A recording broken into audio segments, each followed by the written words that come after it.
ప్రభువు చెప్తున్నాడు, నేను పిలిచినప్పుడు వారు ఆలకింపకపోయిరి. వారు పిలిచినప్పుడు నేను కూడా ఆలకింపను. ఎంత ఘోరమైన పరిస్థితి మనుషులకు మరి సంభవిస్తుందో గమనించండి. దేవాతి దేవుడు ఆయన తన ప్రియ కుమారుడు, తన ఏకైక కుమారుడిని లోకంలోనికి పంపించినప్పుడు, ఆ కుమారుడు ఏమని పిలుస్తున్నాడు? ప్రయాసపడి భారం మోసుకొని పోతున్న సమస్తమైన వారలారా నా యొద్దకు రండి అన్నాడు.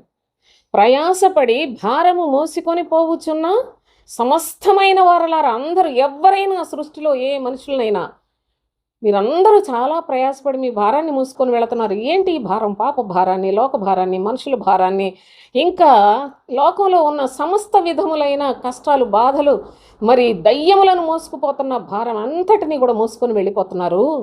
ఎన్నో లోకంలో నింపబడిన అపవిత్రాత్మలు వాటి భారాన్ని మోసుకొని చెయ్యరాని కార్యాలు, అంత అసహ్యకరమైన బ్రతుకులు బ్రతుకుతూ వెళ్ళిపోతున్నారు. నా దగ్గరకు వచ్చినట్లయితే మీకు నేను విశ్రాంతినిస్తాను అన్నాడు. అన్ని భారముల నుంచి నేను విడిపిస్తాను అని చెప్పాడు.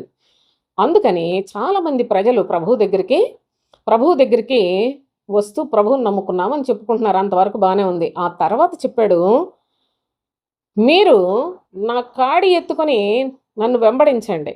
నేను సాత్వికుడను, దీన మనస్సు కలిగిన వాడను. కాబట్టి మీరు నన్ను వెంబడించినట్లయితే మీ ప్రాణములకు విశ్రాంతి దొరుకుతుంది అన్నాడు. మీ ప్రాణములకు విశ్రాంతి అనగా మీ ఆత్మలు దేవుని యొక్క మహిమలోనికి, దేవుని యొక్క రాజ్యములో పౌరులుగా చేర్చబడే స్థాయికి మీరు మార్పు చెందుతారు. కనుక ప్రయాసపడి భారం మోసుకొని పోతున్న వారలారా నా దగ్గరికి రండి, నేను మీకు విశ్రాంతినిస్తానన్నాడు.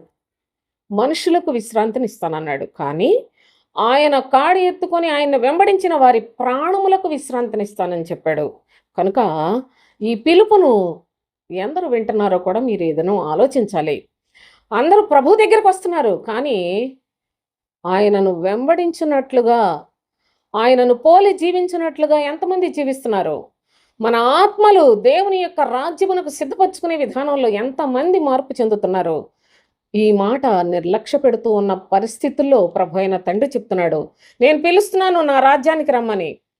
మొదటిగా వారి బాధల్లో నుంచి బయటకు తెస్తాడు, వారి భారముల నుంచి బయటకు తెస్తాడు. ఆ తర్వాత వారి ఆత్మలు పరలోకానికి చేరే చక్కని పద్ధతిని చెప్తున్నాడు.